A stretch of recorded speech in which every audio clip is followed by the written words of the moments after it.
Welcome to Speak of the Devils, the premier podcast for Sun Devil Sports. I'm Brad Denny with 3TV. And I'm Joe Healey with DevilsDigest.com.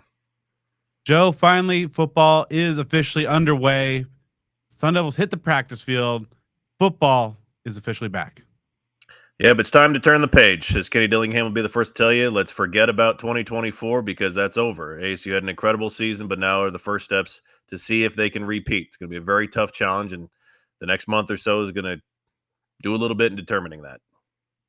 Yeah, so hopefully all you are caught up on our spring practice preview episode where we dove into all the position battles and all the key storylines. But as you mentioned, Joe, even at practice today, Kenny had some like mental chess going on here in forms of the handling the aux cord, if as it will.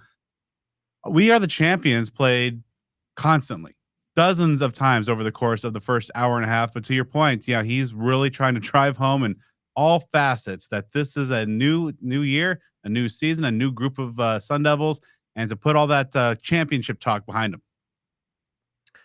Yep, that's the best way to do it. I wasn't out there. I don't go to practice, so I'm not sure the mentality behind that. Because if it were me, I wouldn't be playing anything that has champions in it. I would go fresh slate 0-0. But whatever pisses people off enough to take action, that's a good thing to me.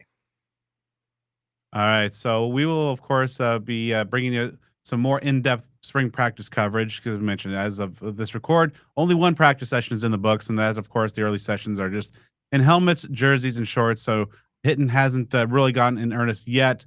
Some quick news items before we bring in our guest for today, Jeff Metcalfe, to dive into the Molly Miller hiring.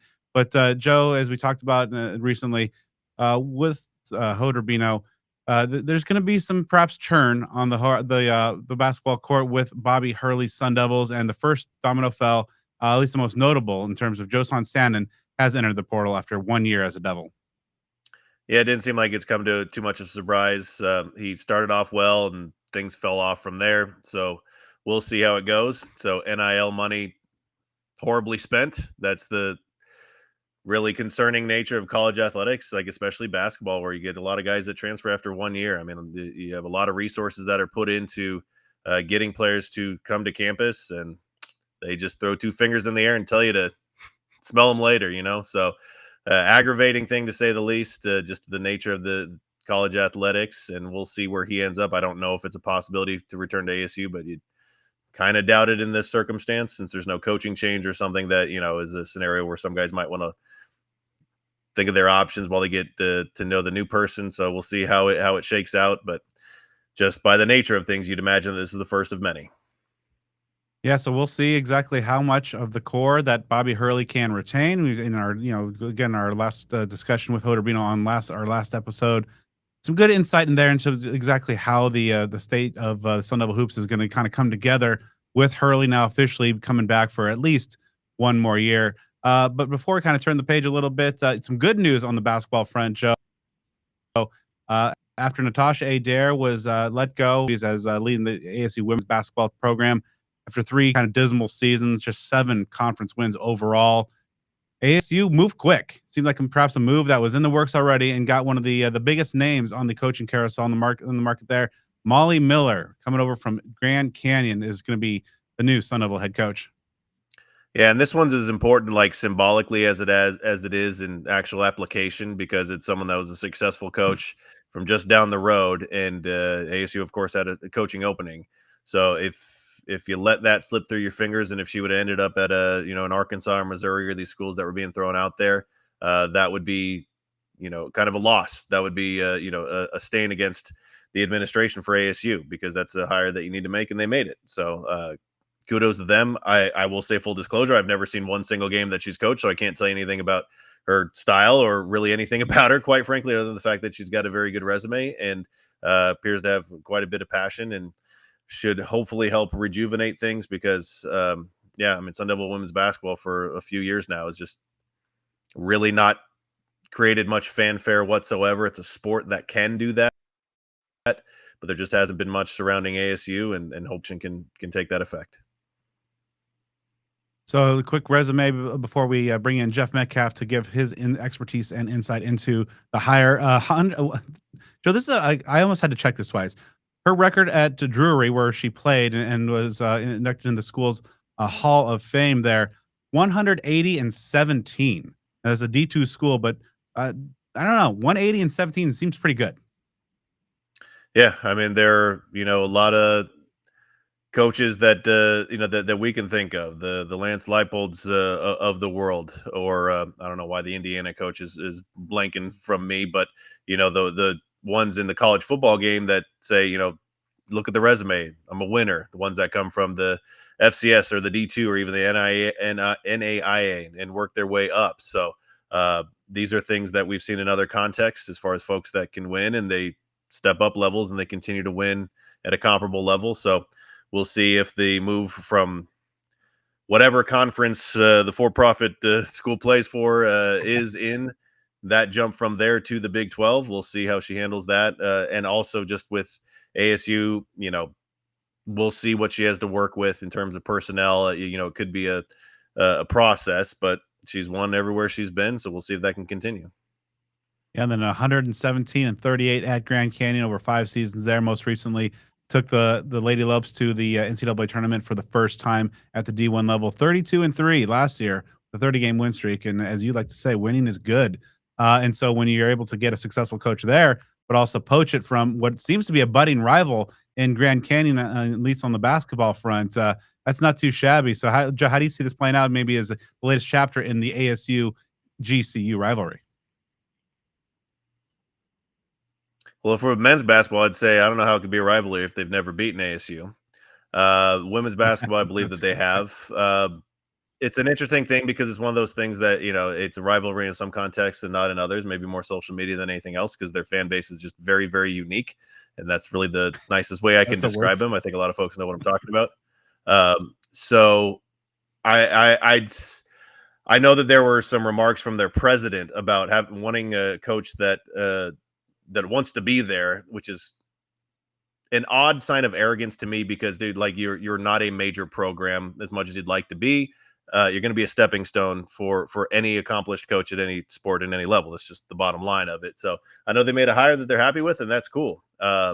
So there's a lot of gripes and a lot of snarkiness, a lot of people that are salty about her going from Grand Canyon to ASU because these fans that have been antelope fans or whatever their mascot is for the last 3 years and claim their lifetime fans, they seem to be pretty passionate. So yeah, of course it's going to add some heat. I don't know how frequently they play one another. I don't know if that's in the mix or if that's something that's going to be in the short or long term future. I'm sure folks would be eager to see that.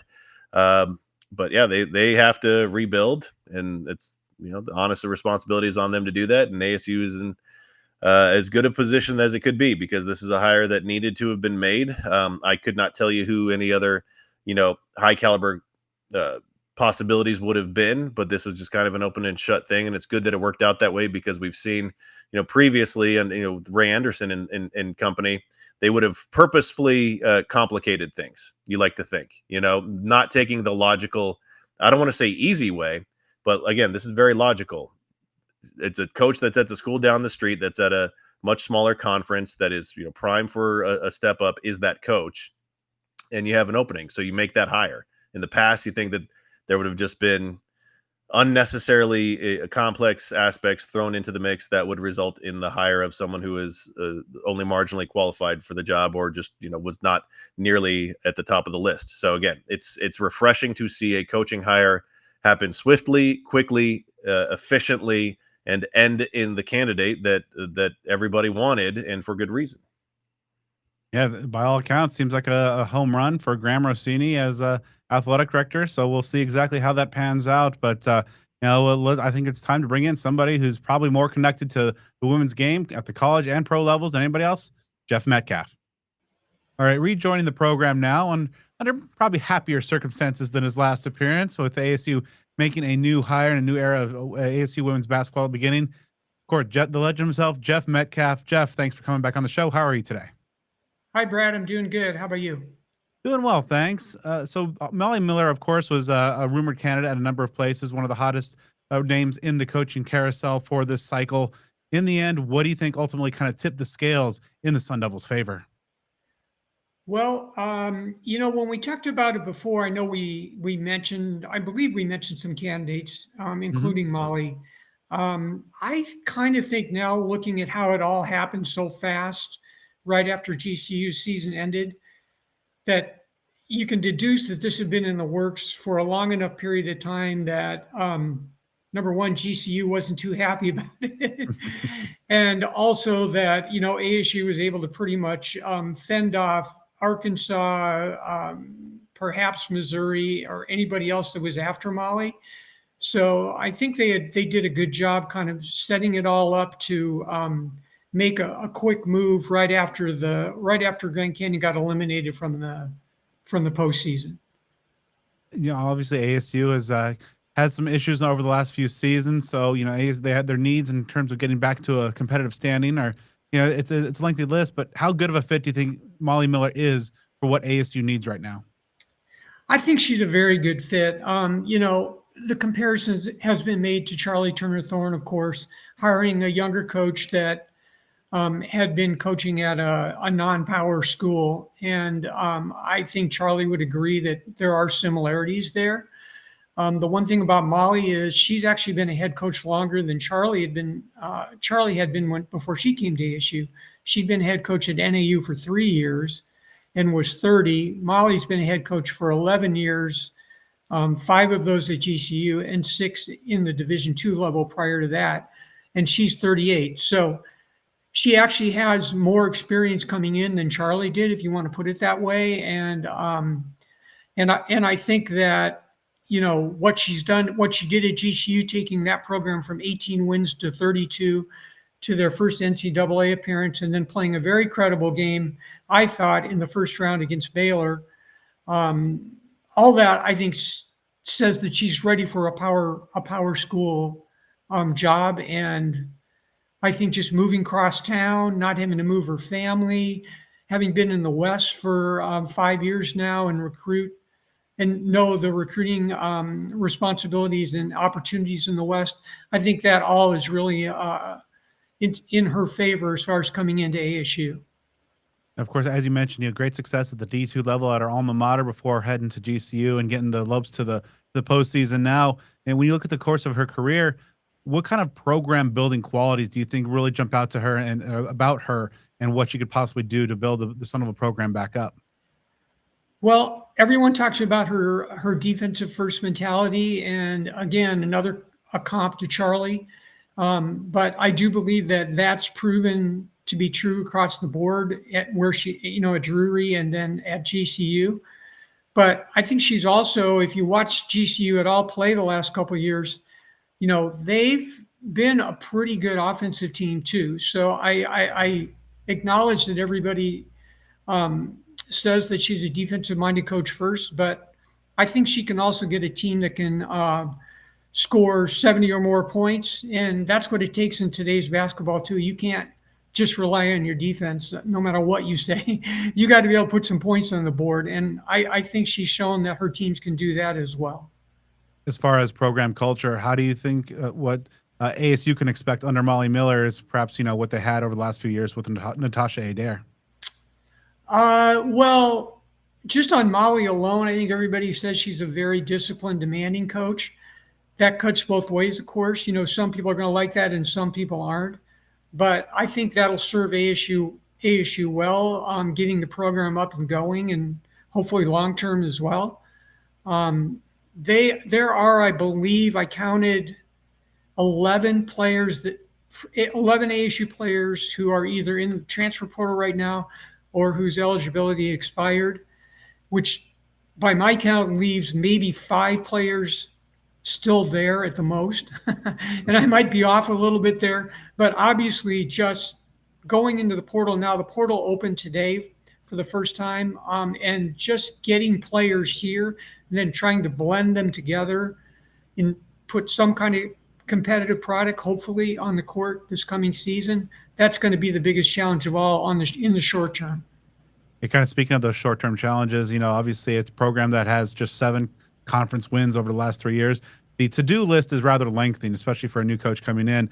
Now, in addition to, attacking that portal hard, what do you think are some of the other top priorities for Coach Miller in these early days? Well, I'm still a believer in freshman recruiting. Some people aren't, but I still believe that to ultimately get your program to succeed at a high level, you've got to recruit freshmen. So there's another thing on your to-do list. I think just trying to do the best you can, whether it's NIL or whatever payment for players that's going to be happening here as we go forward in this kind of still new world. She's got to be strong in that area, both with the help of the athletic department and on her own. And then just connecting with the community. I mean, any new coach has to do that. You've got to take the supporters that you already have and try to grow it. And, I think people are excited about the hire. I think they see some comparisons with even Kenny Dillingham, in terms of excitement. So I think she's got to take that initial excitement and then try to build on that. And kind of speaking of that quick turnaround of Kenny Dillingham, given the state of the program over the last few years, should ASU basketball fans maybe expect a quicker turnaround, or is this going to take some time and maybe kind of like with the Antelopes there, maybe more of a multi-year rebuild? Yeah, you know what? I would expect more of a multi-year, because I just think expecting to sort of snap your fingers and do it in a couple of years is wishful thinking. If it happens, great. But I would personally think if they could do it in, by the third year, if they're being competitive, I think that's a reasonable expectation. That was part of the problem for the previous staff is, they had 3 straight 20-loss seasons and they didn't make much progress, at least on that front, on that metric. So I think you got to see some progress in terms of wins, and hopefully by the third year that can happen. So I'd kind of put it more there. I will say, though, I've talked to a couple of other people about this, that TCU women's basketball is jumped to the top of the Big 12 in a 2-year period with the current coach there. And they were losing close to the bottom of the Big 12 when this guy that's the current coach came in there. So, that would be an ideal scenario if you could bring somebody in, or something comparable to what's happened with ASU volleyball. But I think that's more the exception than the rule. Yeah, as you kind of touched on earlier, the early reactions to this hire from the Sundle fans have been really positive, and really, some excitement starting to build after kind of a dreary couple of years. What do you think that this hire says about Graham Rossini and the Sundle admin, that they're able to make this hire and get the kind of excitement starting to build back up?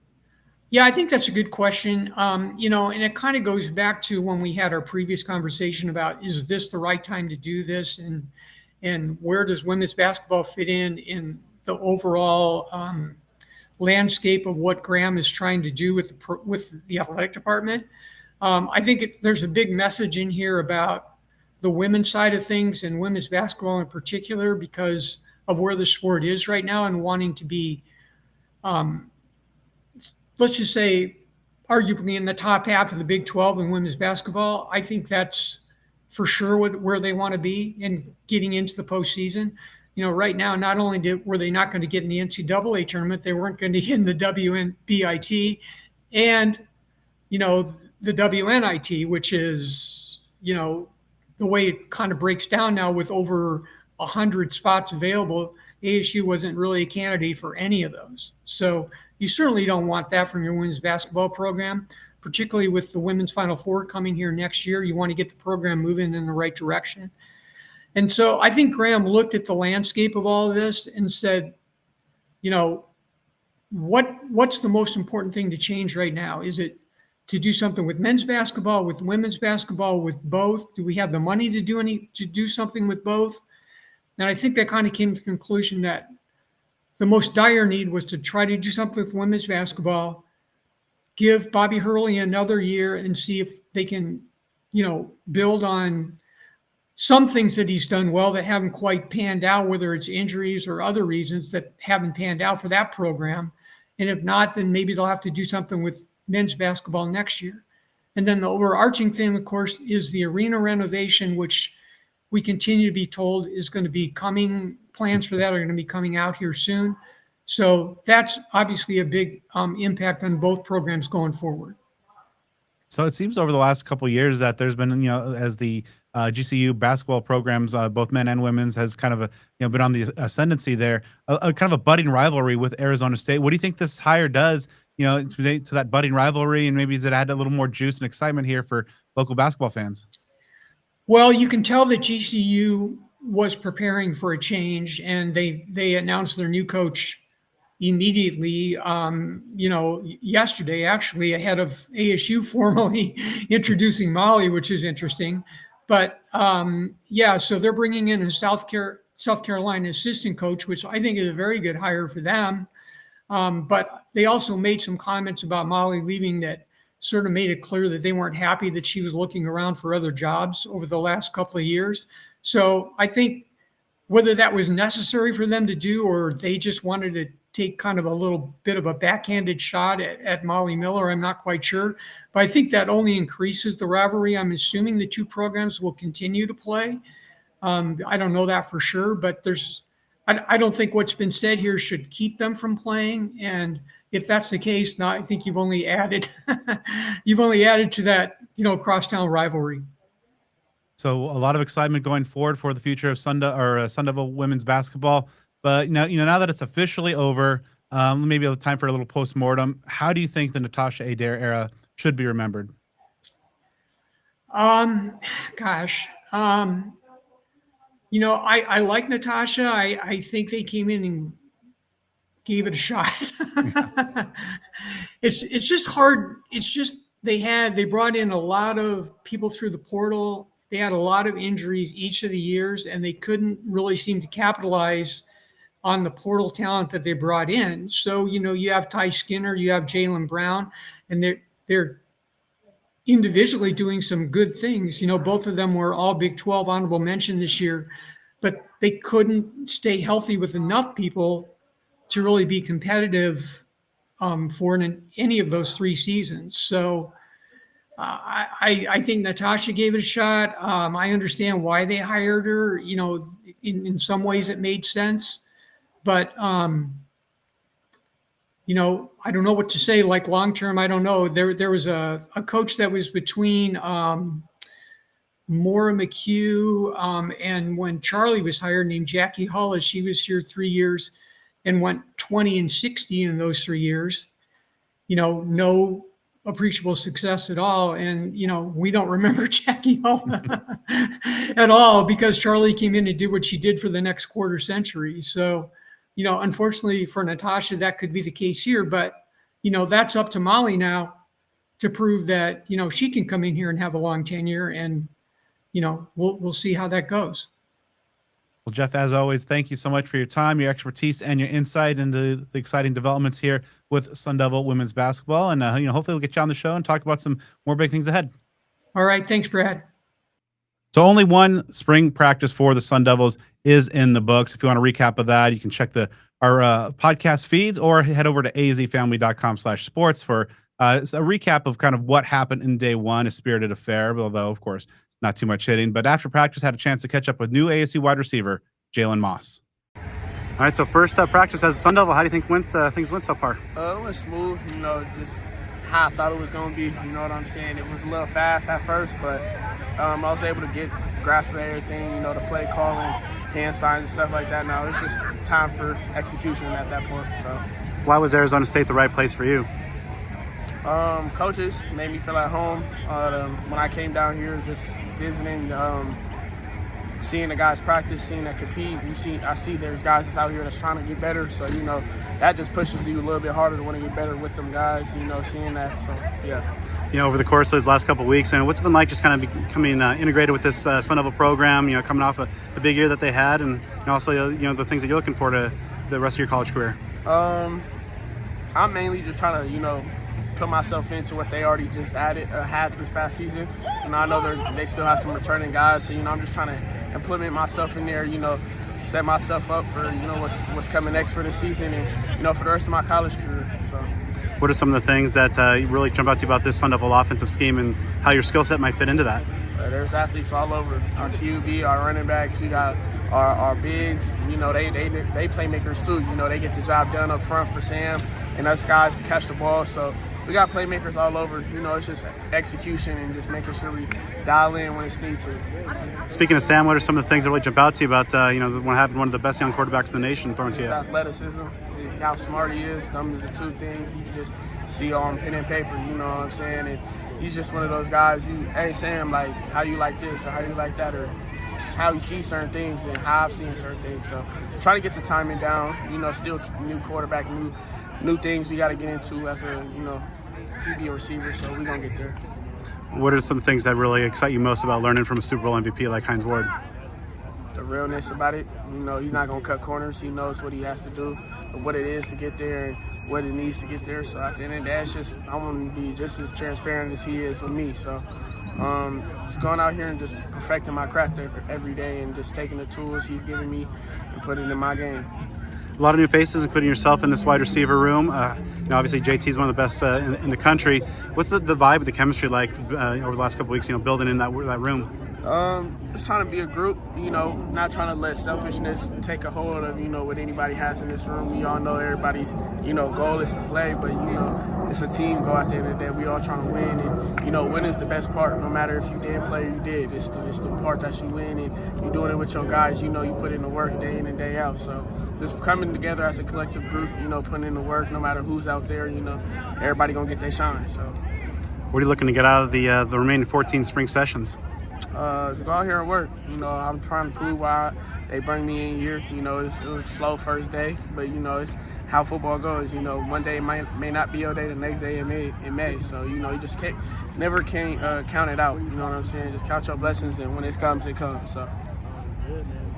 Jalen, what are some things that you think you can bring over from Fresno State into this wide receiver room? Just my experience, my level of detail. Coming in, and also just how smart I am on the field. It's still new. Still trying to get the wrinkles out on some things, but once it all clicks for me, I feel like I'll just be transitioning just as well as anybody else has coming in here. So. And you talked about the chemistry that's building up. How is that going? How are you fitting into the room already? How's it not? You know what I'm saying? Like, we always around each other, lifting, running. Right now, we're heading back into the locker room. We finna go see each other and talk about practice. Then we got meetings. So it's one of those things, you always around those guys, and it's just hard to not like somebody when you always around them. So at the end of the day, we just gotta be there for each other. We know what we're doing. We out here to, get better each and every day. And you talked about how, no matter who's playing, as long as you get the win, that's the most important thing. But how do you go about asserting yourself when you do enter a new situation like this? Keep poised. Not every play is going to be your play. Knowing I came from a school, that worship and praised me for what I did over there, but I'm at a new place. I'm not going to try to get too big-headed. Say I did this or did that at another school. Like, I'm here at a new place. I'm trying to set my feet here. So it just comes down to making the plays when they're there for me, and that's basically it right there. And that's going to do it for this episode of Speak of the Devils. I'd like to thank our guests Jeff Metcalfe and Jalen Moss. With spring ball now in full swing, Joe and I will be back in your feeds on a weekly basis, but also you want to stay with us on the social media side of things. Follow the show on Twitter at SOTD Podcast. Follow us on Instagram at Speak of the Devils. Subscribe on YouTube. Follow on Facebook, and give me a follow on all things social at BDenny29. And you can follow me at Joe Healey 42. I want to send a big thank you to our sponsors, Cactus Sports, Jones Auto Group, Burrito Express, which you'll be hearing some interesting things in the coming week or so that we'll be helping out with there for Burrito Express. Of course, DevilsDigest.com, Spaghetti Shack, and Sun Devil Family Charities.